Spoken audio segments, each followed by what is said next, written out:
Why do you seem so scared?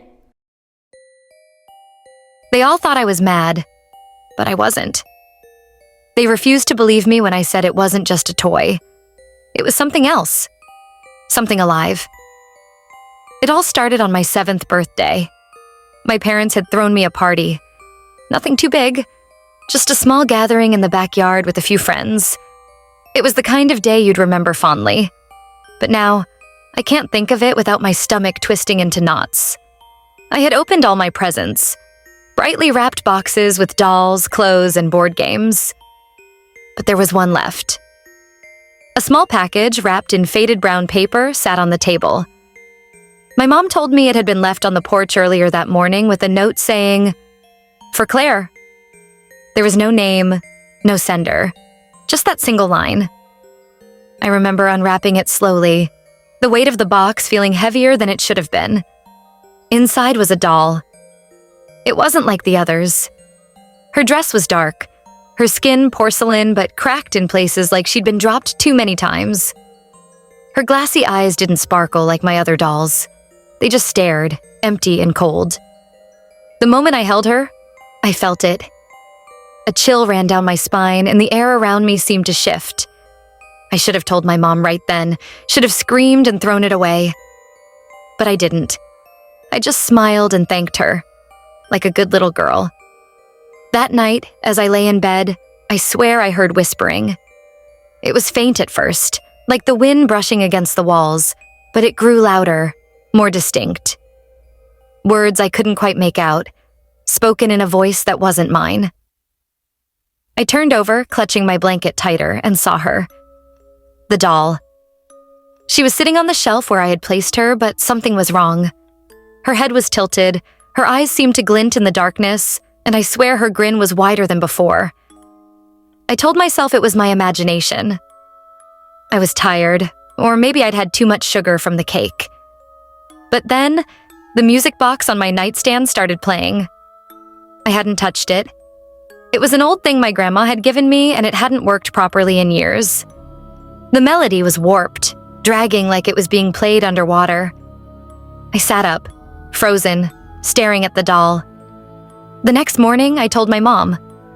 She laughed it off, said I'd had a bad dream. But the whispers didn't stop. All I wanted to do was play with you. They came every night, growing louder, more insistent. They called my name, over and over again. Claire, Claire. By the end of the week, I couldn't sleep. Then the accident started. My mom tripped down the stairs and broke her arm. My dad cut his hand badly while cooking. At first, they said it was coincidence, but I knew it wasn't. I'd wake up to find the doll in places I hadn't left her. In the kitchen, on the bathroom counter, once even at the foot of my bed. No one else would admit to moving her. The turning point came one night when I woke up to the sound of scratching. It was coming from under my bed. I was too scared to look, but the noise wouldn't stop. Slowly, I leaned over the side, holding my breath, and peeked beneath. There was nothing there.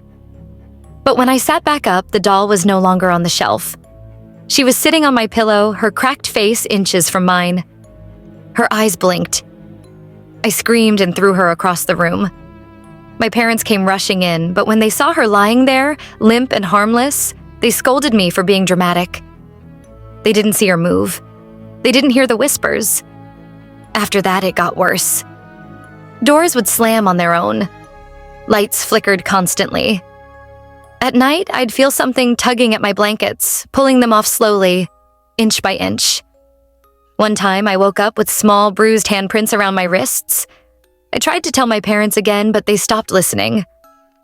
I started to avoid my room, avoid her. I'd leave her locked in the closet, but every time I came back, she'd be sitting in the middle of the room, staring at me. Her grin grew wider every day.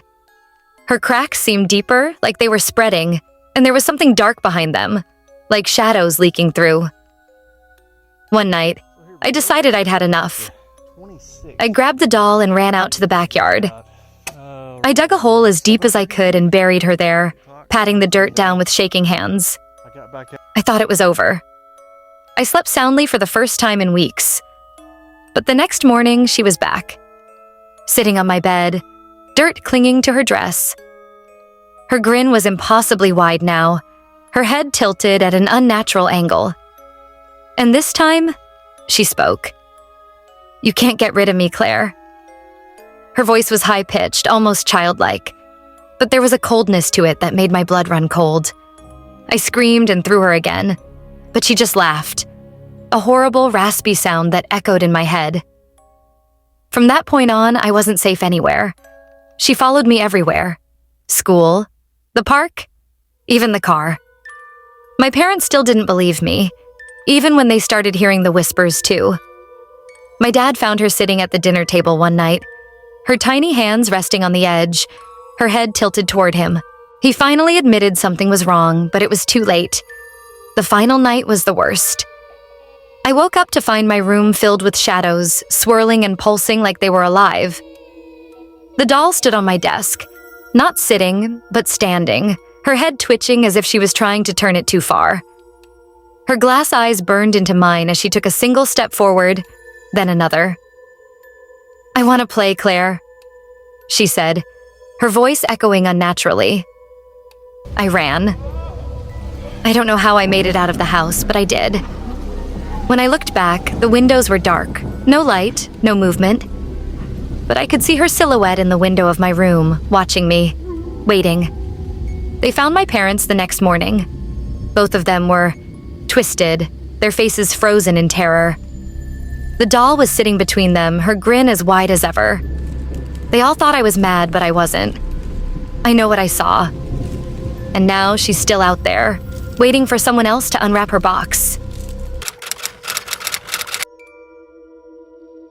They say some things are better left where they were found, and now I know why. I wish I could take it all back. The day I walked into that antique shop, the day I brought them home, but it's too late now. They've made sure of that. It started when I wanted to surprise my daughters, Lily and Rose, for their birthday. They're twins, inseparable, always playing and laughing together. I wanted something unique for them, something they'd cherish. That's when I found the dolls. The shop was old, tucked away in an alley I'd never noticed before. It smelled of mildew and dust, and the shelves were crammed with trinkets and relics from another time. My eyes fell on them almost immediately. A pair of twin dolls, perfectly identical, right down to their tiny embroidered dresses. They were joined at the hands, but the shopkeeper told me they could be separated if I wanted. "They're one of a kind," she said, her voice low, almost a whisper. "But I must warn you, keep them together. They were meant to stay that way." I should have listened to the hesitation in her voice, should have questioned why she seemed so eager to be rid of them. But I didn't. I just laughed it off and bought them, thinking the girls would love the idea of twin dolls just like them. When I brought them home, Lily and Rose were ecstatic. They named the dolls Charlotte and Marianne and carried them everywhere. At first, everything was fine. The girls played happily, giggling as they made the dolls have tea parties and adventures. But things started to change when they decided to separate them. It was innocent enough. Lily wanted Charlotte, and Rose wanted Marianne. So one day they tugged gently, and the dolls' clasped hands came apart. That night, the house felt different. It started small, a cold draft sweeping through rooms, even though the windows were closed. Doors creaked open on their own, and the sound of faint footsteps echoed in the hallways when no one was there. I chalked it up to an overactive imagination and an old house. But then came the whispers. You're going to die in... Late at night, I'd hear them, soft and unintelligible at first, like the murmuring of distant voices. They grew louder, clearer, until I could make out the words. "Why did you separate us?" It was a child's voice, high-pitched and full of sorrow. The girls started waking up screaming. They said Charlotte and Marianne talked to them in the dark, asking to be put back together. At first, I thought they were just spooked by the noises in the house. But then I saw it for myself. One night, I woke up to the sound of laughter. Not my daughter's laughter, but something else. High and hollow, like it didn't belong in this world. I rushed to their room and found the dolls sitting in the middle of the floor, facing each other. The girls were fast asleep, but their faces were pale, like they'd been crying. I put the dolls back on the shelf and scolded myself for being paranoid. But the next morning, They were back in the middle of the room, their tiny hands clasped together again. That's when the nightmares started. The girls began having the same dream every night, a dream about two sisters chained together in a dark, cold room. One of the sisters was crying, the other screaming. They said the sisters wanted to escape, but something terrible happened, and one of them didn't make it. Then the scratches appeared. Long, deep gouges in the walls, the floors, even on the furniture.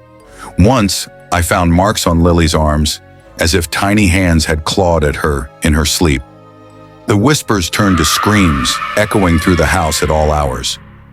"Why did you separate us?" Desperate, I tried to get rid of the dolls. I took them back to the shop, but it was gone, like it had never been there. I tried burning them, but the flames wouldn't touch them. They just sat there, their glass eyes glinting in the firelight, their grins growing wider. The final straw came one night when I heard the girls screaming from their room. I ran in and froze. The dolls were standing at the foot of their beds, their heads tilted at unnatural angles. One doll had Lily's hair wrapped around its tiny porcelain fingers. The other had its hand pressed against Rose's throat.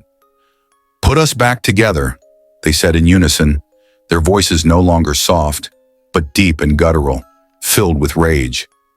I grabbed them and forced their hands together, trembling as I pressed them back into their original pose. The moment their fingers touched, the house fell silent. The cold vanished, the whispers stopped, and the girls were unharmed. But they weren't the same after that. Lily and Rose barely spoke, barely smiled. They refused to go near the dolls, and I didn't blame them. I locked Charlotte and Marianne in the attic, thinking that would keep us safe. But now I hear the footsteps again. I hear the whispers louder than ever. Last night, I found the attic door open, and the dolls were gone. The only thing left was a message scratched into the wood. "We will always find a way back." I don't know where they are now, but I know they're not done with us. And I know one thing for certain, some bonds should never be broken.